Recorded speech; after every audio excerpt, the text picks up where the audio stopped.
2026 సంవత్సరంలో కుంభం వారికి గనక చూసుకున్నట్లయితే రాశిలో రాహువు యొక్క సంచారం జరుగుతుంది.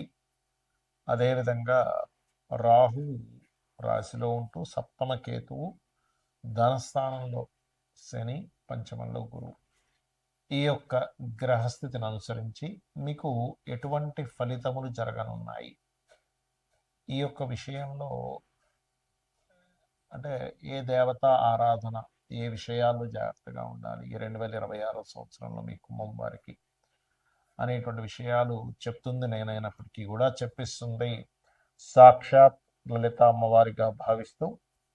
రాశిలో ఎప్పుడైతే రాహు యొక్క సంచారం జరుగుతుందో అనవసరమైన అపోహలు, ఇమాజినేషన్స్ పెరగడం, ఇది ముఖ్యంగా సినిమా ఫీల్డ్ వరకు బ్రహ్మాండంగా కలిసి వస్తుంది ఈ రాహు అనేటువంటిది. కాకపోతే అనవసరమైన అపోహలు, కొంచెం అనీజినెస్గా ఉండడం, ఏం జరుగుతుందో అర్థం కాని స్థితిలో ఉండడం, కొంతమందికి పిశాచ యోగాలు ఉంటాయి, అటువంటి వాళ్ళకి ఏదో కొన్ని ఆకారాలు కనబడడం కూడా జరుగుతూ ఉంటుంది. కాకపోతే ధనభావంలో ఎప్పుడైతే శని భగవానుడు ఉన్నాడో, శని ధనానికి అధిపతి అవుతాడు ఇక్కడ మీకు. అంటే మీ లగ్నానికి సహజంగా లగ్న వ్యయాధిపతి అయినప్పటికీ ధనభావాన్ని రూల్ చేసి దాంట్లో వచ్చాడు కాబట్టి మీరు ఇన్వెస్ట్మెంట్స్ ఎవరికైనా మనీ ఇచ్చేటప్పుడు ఏదో 2 రోజుల్లో వస్తాయంటే ఇస్తే అది లేట్ అవుతూ ఉంటుంది. కాబట్టి ఆ యొక్క విషయాల్లో కాస్త జాగ్రత్తగా ఉంటూ మీరు ఎంత కాలభైరవ అష్టకము, ఆంజనేయ స్వామి యొక్క హనుమాన్ చాలీసా, లేనట్లయితే ఈ అభిషేకాలు చేసుకోవడం, రుద్రంతో అభిషేకం చేయడము, హోమం చేయడం, వీటి వల్ల మీకు ఫైనాన్షియల్ గ్రోత్ అనేటువంటిది బ్రహ్మాండంగా పెరుగుతుంది, గుర్తుపెట్టుకోండి. అదేవిధంగా ఇక్కడ వ్యాపార లాభాలు అయితే ఖచ్చితంగా వేరే వేరే ప్రాంతానికి వెళ్ళడం వల్ల కలిసి వస్తాయి. సంతానం విషయంలో కొన్ని స్ట్రెస్ ఉంటుంది, ప్రేమ వ్యవహారాలు సంతానం విషయంలో. ఎట్ ది సేమ్ టైం సంతానం కోసం చేసే ప్రయత్నం కూడా ఫలిస్తుందని చెప్పుకోవాలి. అలాగే మరొక విషయం ఏంటంటే ఇక్కడ గమనించినట్లయితే గృహ యోగము, వాహన యోగం కూడా ఈ సంవత్సరం మొదటి 6 నెలల్లో చూపిస్తుంది. కాకపోతే జూన్ నుంచి ఎప్పుడైతే 6వ స్థానంలో గురువు వెళ్తాడో అక్కడ ఫైనాన్షియల్ గ్రోత్ ఉంటుంది. కాకపోతే అప్పులు ఎవరికైనా ఇవ్వడం, తీసుకునేటువంటి అంశాల్లో కాస్త జాగ్రత్తగా ఉండాలి. జూన్ తర్వాత నుంచి మీకు ఈ సంవత్సరం ఉద్యోగ సంబంధించిన విషయంలో మార్పులు ఉన్నాయి. అందులో ముఖ్యంగా ఏదైనా security department, banking sectors, transporting related, travelling, software రంగాల్లో కొత్త అవకాశాలు వస్తాయి. కాకపోతే లగ్నంలో రాహు ఉంటే ఎప్పుడైతే సప్తమ స్థానంలో కేతు ఉన్నాడో ఇది ఇచ్చేటువంటి రిజల్ట్ ఏమిటి అని చెప్పి చూసుకున్నట్లయితే ప్రధానంగా మీరు ఇక్కడ వివాహ సంబంధించిన విషయంలో, వివాహ నిర్ణయాలకు సంబంధించినటువంటి అంశాలలో కాస్త జాగ్రత్త వహించాలి. ఇక మీరు నిత్యము చేయవలసిన దేవతారాధన కూడా దక్షిణామూర్తి యొక్క ఆరాధన, విష్ణు సహస్రనామాలు ఎక్కువగా చేయండి, అన్ని విధాలా మీకు బాగుంటుంది. ఈ గోచార పరంగా 2026 సంవత్సరంలో ఎలా ఉంటుంది? అసలు 2025 డిసెంబర్ నుంచే మనకి కుజుడు ధనుసు రాశిలోకి మారుతున్నందుకు పర్టికులర్గా ఈ సంవత్సరంలో జరిగే ఫలితాలు కానివ్వండి, మరియు అదేవిధంగా అసలు జన్మజాతకం, గోచారం కాకుండా జన్మజాతకంలో ఏం చూసుకోవాలనే విషయాలు కూడా నేను చెప్తాను.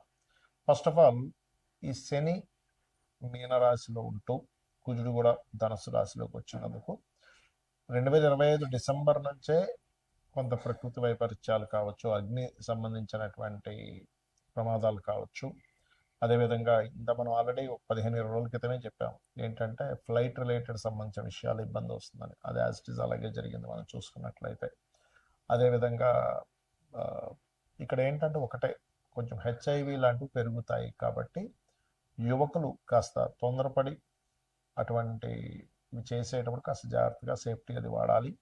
అదేవిధంగా మరొక విషయం ఏంటంటే ఇక్కడ కమ్యూనికేషన్ రంగాలు అండ్ సాఫ్ట్వేర్ రిలేటెడ్ సంబంధించిన క్రాష్ అవ్వడము, లేకపోతే షేర్ మార్కెట్, క్రిప్టో కరెన్సీ లాంటివి క్రాష్ అవ్వడం, మనం సరదాగా ఏదైనా మాట్లాడినా కూడా అది కొంచెం వైరల్ అవ్వడము, ప్రతి చిన్న విషయాన్ని కొన్ని ఇప్పుడు ఇవన్నీ మనం చూస్తూ ఉంటాం, యూట్యూబ్ కానీ ప్రెస్ కానీ అలాంటివి కొంచెం వైరల్ చేయడం అనేటువంటివి చూపిస్తున్నాయి. ఆ వైరల్ అవడం వల్ల కొంతమంది దానికి కొంత మనస్తాపం చెంది వాళ్ళు కొన్నిటికి గురవడం, కొంతవరకు కొంతమంది ఇలా ఇలా చేస్తారని నన్ను, బ్యాడ్ చేస్తారని నన్ను అనేటువంటి దాంతో కొంతమంది ప్రాణాలు కోల్పోవడం కూడా ఉంటుంది. సో అందుకని మీరు ఏం చేస్తారంటే నిత్యము కూడా ఏదైనా ఆలయానికి వెళ్ళడము, చండీ పారాయణం చేయించుకోవడము, ఓం దుమ్ దుర్గాయ నమ, ఓం చండికాదేవి అయి నమ అని నామస్మరణ చేయడం చేస్తూ ఉండండి. ఇక జన్మజాతకంలో ఏం చూడాలనేటువంటి చాలా మందికి తెలియదు. కేవలం ఏదో ఏలినాడ్సని, కాలసర్పదోషం ఉంది, సర్పదోషం ఉంది, ఇవే చూస్తుంటారు. అలా కాదు. ఫస్ట్ ఆఫ్ ఆల్ ఏంటంటే జన్మజాతకంలో మన పర్సనల్ చార్ట్లో అసలు ఏం చూసుకోవాలి. ఎవరికైనా వాళ్ళు ఎదగలేకపోతున్నారు లైఫ్లో, ఎప్పుడు ఏదో ఒక ఆటంకం వస్తుంది అంటే వాళ్ళ పర్సనల్ చార్ట్స్లో ఇట్స్ వెరీ క్లియర్. వాళ్ళకి ఏంటంటే ఒకటే, వాళ్ళ చార్ట్లో ఎక్కడో కేతు సంబంధం ఉంటుంది, లేదా ఏదో పాపగ్రహ సంబంధం ఉంటుంది. అదేంటో లగ్నానికి ఎక్కడ కనెక్టివిటీ వచ్చిందో తెలుసుకొని దానికి సంబంధంగా రెమెడీ చేసుకుంటూ ఉంటే ఖచ్చితంగా వాళ్ళు ఎదుగుతారు. అలాగే మరి కొంతమంది ధనపరంగా ఇబ్బంది పడుతుంటారు. ఎంతో కష్టపడుతున్నానండి, అవ్వట్లేదు, రావట్లేదు, నాకు వెళ్ళినాడ్సేనా అదా ఇదా అనుకుంటారు. కాదు, మీ పర్సనల్ చార్ట్లో ధనాధిపతి అని ఉంటారు.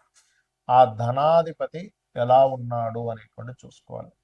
ధనాధిపతి కనుక స్ట్రాంగ్గా ఉన్నట్లయితే ఖచ్చితంగా మీకు అది ఏ మార్గంలో ఉంది, ఏం చేస్తే మీకు ధనం వస్తుంది అనే విషయం తెలుసుకోవడం జ్యోతిష్ శాస్త్రం. అంతేగాని ధనం రావట్లేదని బాధపడ్డం కాదు.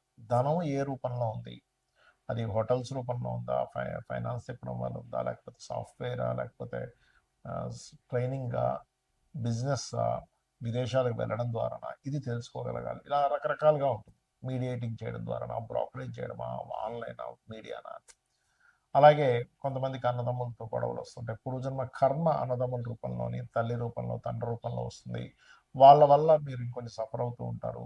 అలాంటప్పుడు వాళ్ళతో వీలైనంత మట్టుకు ఎక్కువ గొడవల్లోకి వెళ్ళకపోతే ఆ కర్మ అనేటువంటిది పెరగదు, గుర్తుపెట్టుకోండి. అదేవిధంగా మీరు ఏ ఫేసింగ్ ఇంట్లో ఉంటే మీకు కలిసి వస్తుంది, ఏ సంవత్సరంలో మీరు ఇల్లు కొనుక్కుంటే బాగుంటుంది, ఏ సంవత్సరంలో మీరు వివాహం చేసుకుంటే బాగుంటుంది, ఏ సంవత్సరంలో మీరు ఇన్వెస్ట్మెంట్స్ చేస్తే బాగుంటుంది. ప్రతి దానికి కూడా positive trigger and negative trigger అని ఉంటుంది. అంటే పాజిటివ్ ట్రిగర్ పడ్డప్పుడేమో మీరు చేసే ఇన్వెస్ట్మెంట్స్, మీరు తీసుకునే డెసిషన్స్ చాలా బాగుంటాయి, గుర్తుపెట్టుకోండి.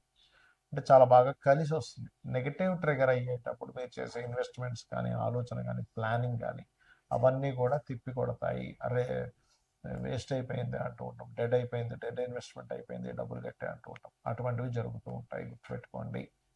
అలాగే మరొక విషయం ఏంటంటే ఇక్కడ గమనించినట్లయితే, సరే జాతకం తెలీదు, మీరు ఒకటే గుర్తుపెట్టుకోండి, జన్మ జాతకం తెలియదు, ఏమీ తెలియదు అనుకునేవారు రోజు నిత్యము లలితా సహస్రనామాల యొక్క శ్రవణము లేదా పఠనము ఉదయం సాయంత్రం చేయండి.